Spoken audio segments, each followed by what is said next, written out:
ሰላም የአፍሪ ፊልምስ ወዳጆቻችን The Last Night at Tremor Beach በቀጣዩ ክፍል ተመልሷል። ከዚህ ቀደም ያላያችኋቸው ክፍሎች ካሉ እዚሁ ቻናል ላይ ተለቋል። እየሄዳችሁ እያያችሁ ላይክ እና ሰብስክራይብ እያደረጋችሁ ለብዙ ሰው እንዲደርስልን በማድረግ አበረታቱን። ይመቻችሁ። ሰናይ ጊዜ። ባለፈው ክፍል በላስት ናይት አት ትሪሞር ቢች ዋናው ገጸ ባህሪያችን አሌክስ በሚስቱ ከቤት አትውጣ ከሚል ግራ የሚያጋባ የህልም ንግግርም በኋላ ከቤት ወጥቶ በመብረቅ ተመቶ ለጥቂት እንደተረፈና አሁንም በሐሳቡ ጎረቤቶቹ ሊዮና ማርያም ላይ ጉድ ሲሆኑ ማይቶ ቤታቸው ሄዶ ሊያተርፋቸው ሊያስጠነቅቃቸው ቢሞክርም እንዳለያየው ሁላ በሐሳቡ በህልሙም ሆኖ ምን እንደተፈጠረበትም ግራ ተጋብቶ ወደ ቤትም ተመልሶ አበድኩ መሰለኝ በሚል ሲጨነቅ አይተን ነበር ያቆምነው። በዚህኛውም ክፍል ቀጥለን አሌክስም ከጁዲ ጋም ወደ አከመችው ዶክተር በድጋሚም ሄዶ ድጋሚ ምርመራም አድርገውለት ዶክተሯም ከዚህ በፊት ድራግ ይጠቀም እንደነበረም ጠይቀው የማይጠቀም እንደነበረም ነግሯት በልጅነቱ በእንቅልፍ ልቡ በህልሙ ይራመድ የነበረ እንደነበረም ተናግሮ ከቤተሰቡ መሃል የአእምሮ ታማሚ እንደነበረም ሲጠየቅ እሱም ድሮ እናቱ የአእምሮ ሐኪም ቤት ገብታ ስታከም የነበረው ጊዜ ትዝ ቢለውም አሁን ላይ ግን የለም ብሎም ይዋሻል። ሐኪሟም በቅርቡ ትዳሩን እንደፈታም ከሰማች በኋላ ምናልባት ያም ስለ ልጆቹ ጉዳይ ጭንቀትም ይዞት እንዲሁ በእንቅልፍ ልቡ የሚጓዘውም ሊሆን እንደሚችል ትናገራለች። ሲመለሱም ስለ ዝናብ ጋር ተቀላቅለው ከባህር በንፋስና በዝናቡ ተገፍተው አብረው ስለሚዘንቡ አሳዎችም ሰርች እያደረገ ለጁዲም እኔ ስለ እነዚህ ነገሮች አይቼም ሰምቼም አላቅም፣ እንዴት ታዲያ ህልም ውስጥ ይህንን ካላየው ያንን በህልሜ ጭንቅላቴ ውስጥ ፈጥሬ ላይቻልኩ ህልምም አይመስ ነበር ያየሁትም እያለም በጭንቀትም እያወራት አስፈቅዷትም ሞቶ እያጨሰ የእጁን በፊት የተሰበረበትን ቁስልም እያየ ይህንንም ደብቄሽ ነበር ድሮ በእንቅልፍ ልቤ በህልሜ የተፈጠረብኝ አደጋ ነው ይላታል። በጊዜውም የተፈጠረውንም እያስታወሰ አንድ ኮንሰርት ላይ ስራውን አቅርቦ ቤት ተመልሶ ለሊትም ተኝቶ በተኛበት ተነስቶ ፒያኖም እየተጫወተ ራሱን በሰመመን ውስጥም ከቶ ሰመመንና ህልም ውስጥም እንዳለ እጁን በፒያኖ መዝጊያ ቀርጥፎ ከህልሙ ሲነቃ ህልሙ እንደተሰማውና እየጮኸ ቤተሰቡንም በጊዜው እንደረበሸም እንዳደረገም እያስታወሰ እናቴም እንደዚህ አይነት ነገር ይኖርባትም ነበርም እያለ ጥርጣሬውን እየተናገረ ቤታቸውም ላይ ከልጅነቱም ጀምራ እናቱ እሱ ላይ ፒያኖ እንዲጫወት ቀን ከሌሊት ተጽዕኖ ትፈጥርበት እንደነበረም አስታውሶ ለጁዲም ይነግራታል። ጁዲም እያዘነችለት ግራ በተጋባ ስሜት ውስጥ ሆና ከስራም ስትወጣ እሱ መንዳት ስለማይችል ቤት እንደምታደርሰው ትነግረዋለች። ከቆይታም በኋላ አሌክስም ቤት ተመልሶ በስራ ተጠምዶ ፒያኖም እየተጫወተ የእናቱ ትዝታ በልጅነቱ በግድ በትክክል ፒያኖ እንዲጫወት በተደጋጋሚ ስታስተምረውና ስታደርገው የነበረው ጊዜን እያስታወሰ የሰዓቱ ድምፅም እየተሰማው አሁንም ሰመመን ውስጥ ሊገባ ከጫፍ ደርሶ የቤቱ በርም ተንኳኩቶ ሊዮና ማርያ ነበሩና እነሱም ቤት ገብተው በህልሙ ምን አይቶ ቤታቸው ድረስ ሊያስጠነቅቃቸው እንደመጣም ጠይቀውት አሌክስም እስኪ እናንተ ያያችሁትን ንገሩኝ ከማስታውሰው ጋር ላመሳክረውም እያለ እንዳለ የተፈጠረውን እየነገሩትና እየነገራቸው አሳ የቀላቀለ ዝናብም እየታየ ወደ እነሱ ቤትም ደርሶ የገቡት ዘራፊዎችም ቤታቸው ገብተው ማርያ ላይ ተኩሰው ሊዮንም ሊገሉት ስለመሰለው እንደሆነም ይናገራል።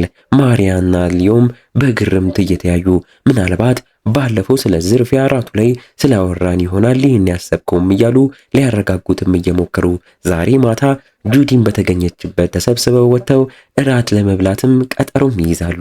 አመሻሽ ላይ በቀጠሮ መሰረትም ተገናኝተው እየተመገቡ እየጠጡ እየተዝናኑ ጁዲም ለአሌክስ መጨነቋን እንደቀጠለች እያየናት አሌክስም ጭንቀቱን እንዲለቀው መጠጡንም በደንብ ጠጥቶ እዛው ያሉ የሙዚቃ ባንዶችም ስራክን አሰማንም ስለተባለ በዛም ተገፋፍቶ መድረክ ላይ ወጥቶ ፒያኖን እየተጫወተ ሰዎችን ያስደስታል።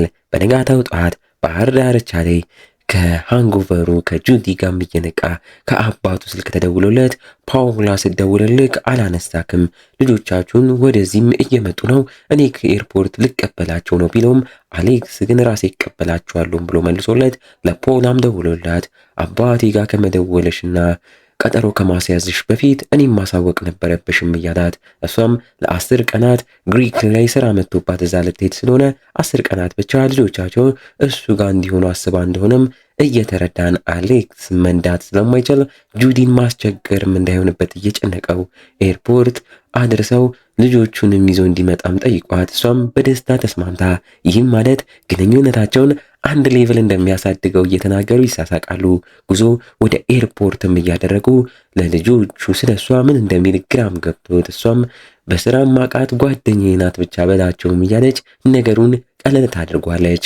ኤርፖርትም ደርሰው አሌክስም ልጆቹን ብሩኖና ቤያንም ተቀብሎ በናፍቆት አቅፎ እየሳማቸው ወደ መኪናውም ወስዶ ከጁዲ ጋርም ስራ ቦታ አብራኝ የምትሰራ ጓደኛዬ ናት ብሎም ያስተዋውቃቸዋል። ቤያም ጁዲን ስታያት ከአሌክስ ጋር የሆነ ነገር እንዳላቸው እየጠረጠረች ጉጆ መጀመሪያም ወደ አሌክስ አባት ቤትም ያደርጋሉ። እዛም ደርሰው ጁዲም ስራ አለብኝም በሚል ምክንያትም ሳትገባ ቀርታም ትሄዳለች። አሌክስም ልጆቹን ይዞ ከአያታቸው ጋር ያገናኛቸዋል።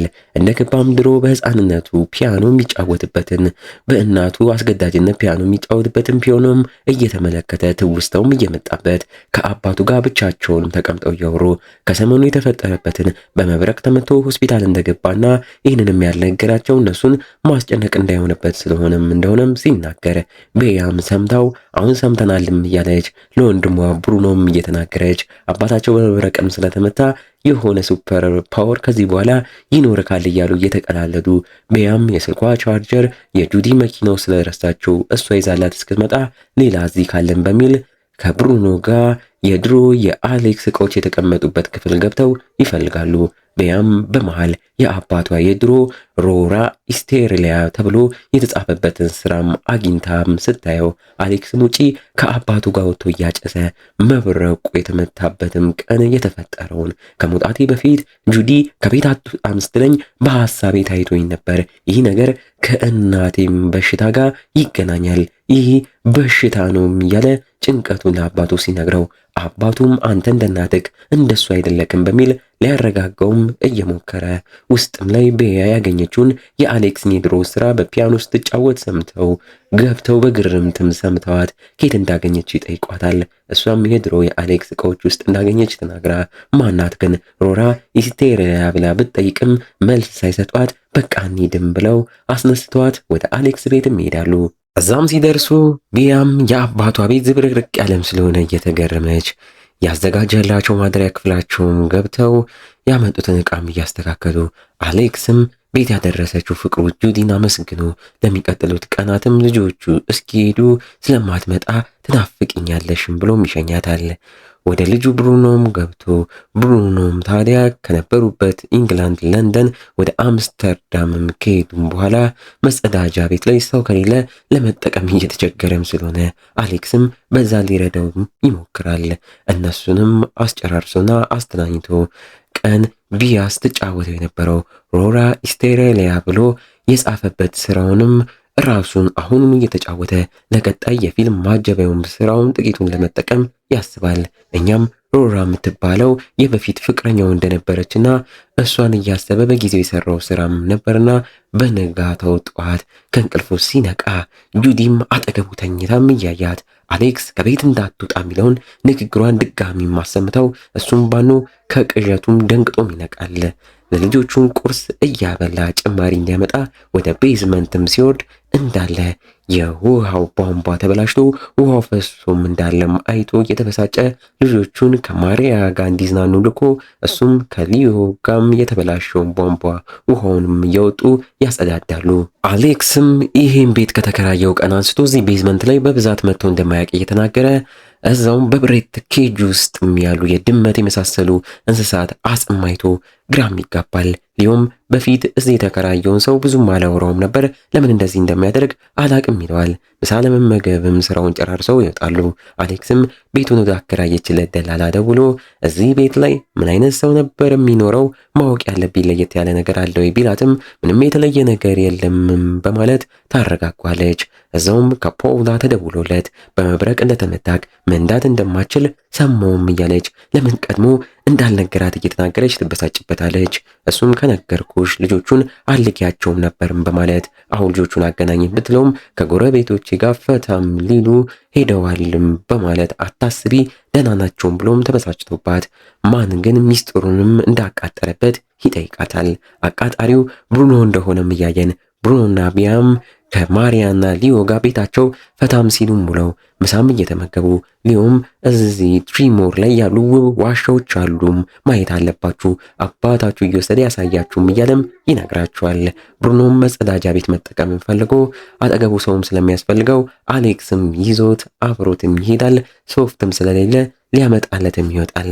ሶፍቱ ያለበት ቦታም ላይ ታዲያ አንድ የማሪያን ስዕል ተመልክቶ ግራ በሚያጋባ መልኩ ስዕሉ ላይ ራሷ ማሪያ አንዲት ሕፃንን ጡት እያጠባች እንደሚያሳይና ከስዕሉ እታችም አሊሲያ ባልትረድ ተብሎ እንደተጻፈበትም ያያል። ማናት አሊሲያ ባልትረድ? የአሌክስም የኛም ጥያቄ። አሌክስም ከልጆቹ ጋር ወደ ቤትም ተመልሶ ወደ ስራም ገብቶ እንዳለ ሐሳቡ ሊዮና ማሪያም ላይ ሆኖ ምን ይዋሹ እንደሆነ ለማወቅ ይሞክራል። በማሪያ ስምም አንድ የፒያኖ ስራም ሰርቶ ስሟን ከላይም ጽፎ በመስኮት አሻግሮ የጎረቤቶቹን ቤትም አተኩሮም ያያል። በዚህ መሃል የቤቱ በርም ተንኳኩቶ ሲከፍተው ባልጠበቀው መልኩ ፍቅሩ ጁዲ ነበረችና ማመን እያቃተው እሷም ልጆቹ ሳይነቁና ሳያዩኝ በጠዋት ይሄዳለሁ ብላ ስለናፈቃት ዛሬ አዳሯን እዚህ ለማድረግ መምጣቷን ተናግራ በደስታ ተቀብሏት ፈታም ይላሉ። አመሻሽ ላይም አሌክስ እነ ማሪያ ቤት ያየውን የማሪያ ስዕልም እየነገራት ማሪያ ልጅ የላትም ግን ራሷን ከልጅ ጋም ስላለች እያላት ጁዲም ምናልባት ምኞቷ ሊሆን ይችላልም እያለች እንዳያስበውም ብትነግረውም አሌክስም ሌሊት ላይ ግን እርዱኝ እያለች በቀስታ እያወራች እየቃዠች ያለችው ጁዲንም እየሰማት ይህ ነገር ተደጋጋሚም ስለሰማው ምንም ሳያደርግና ሳይመስለው ልብሱን ለባብሶ ባትሪም ይዞ ወደ ውጭ ሞቶ ወክ ያደርጋል። እንግዲህ እንዲህ እያለን የክፍል 2 ማገባደጃ ትዕይንቶች ላይ ተቃርበናል። አሌክስም ባትሪውን እያበራ ኔትወርክ ወዳለበት የመብራት ማብሪያ ቦታ የሚባለው ተራራም ጋር በመሄድ ኢንተርኔት ላይ አሊሲያ ባልትረድን ብሎ ፈልጎ በማል አሊሲያ ባልትረድ የተባለች ሴት ድሮ ላይ አልቫሮ ሬቻና ከተባለ ባለቤቷ ጋር ጀልባም ሰምጦባቸው የት እንደገቡ ሬሳቸው እስካሁን ራሱ እንዳልተገኘ የሚናገር ዜናም አይቶ ግራም ይገባል። እዛው ብዛት ያላቸው የፖሊስ መኪኖች ወደነ ሊዮ ቤትም ሲሄዱ አይቶ ተደናግጦ እየሮጠ የራሱን ቤት ሲያልፍ ያ የጠገኑት አጥር እንደተበላሸና አሳ ሲዘንብ የነበረበት ቀን እንደነበረም አይቶም እያየ ህልም ላይ መሆኑንም እየተጠራጠረ በቀጥታ ወደ እነ ሊዮ ቤት ጋም ደርሶ ከፊት ያሉት መርማሪ ፖሊሶችም እዚህ መንደር ላይ ከሰሞኑ ምን እየሆነ ነው ሰላማችንን አጣን እኮ እየተባባሉ ሲገቡም ሰምቷቸው ተከትሏቸው ገብቶ መኝታ ክፍል ውስጥም ተተኩሶባት ደምታ የሞተችውን ማሪያን ፎቶም ሲያነሷትና እዚህ አይደለም የተተኮሰባት ደምታ አልቃ ከሞተች በኋላ ነው እየጎተቱ አምጥተው ያስተኛዋት እያሉ መርማሪዎቹ እየተናገሩም ይሰማል። ቀጥሎም ቀለበቷንም አውልቆ ከሊዮ ጋር የተጋቡበትንም ቀን እንደተጻፈም ያነባሉ። በመቀጠል ባኞ ቤት ላይ ፊቱ ላይ ተተኩሶበት የተገደለው ሊዮንም አግኝተው የሱንም ቀለበት እያወለቁ ተመሳሳይ ነገር እንደተጻፈበትም እየተናገሩ የበቀል ግድያ ይመስላልም እያሉ አሌክስም ይህኑላ ሰምቶ በካሜራ ብልጭታም ከሐሳቡና ከህልሙ ሲነቃ በሚገርም መልኩ ራሱን የነ ሊዮ ቤት ባኞ ቤት ላይ አግኝቶ ተደናግጦ እነ ሊዮንም ሲያያቸው ምንም እንዳልሆኑና ሰላማዊ እንቅልፋቸውን እንደተኙም ያያል። በለው የነ ሊዮ ውሻም ሲጮህበት የባኞ ቤቱን በርም ይዘጋበታል። ሊዮም ነቅቶ ውሻውን ማረጋግቶና አስወጥቶት ሽንቱም ተመልሶም ይተኛል።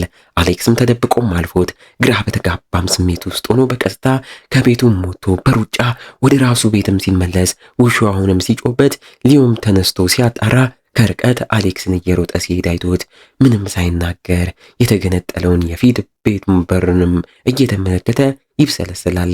ጁዲም ከተኛችበት ነቅታም እየሮጠ ቤት እየገባ ያለውን አሌክስን ማይታው ወርዳ የት ሄዶ እንደነበረም ጠይቃው አጠገቡ ተቀምጣም ታወራለች። እሱም እንባውን እያፈሰሰ እነ ሊዮ ተገለው ፖሊሶቹን ላመተው ሲመረምሩ አየው። ሁሉም እውነት ነው የሚመስለው።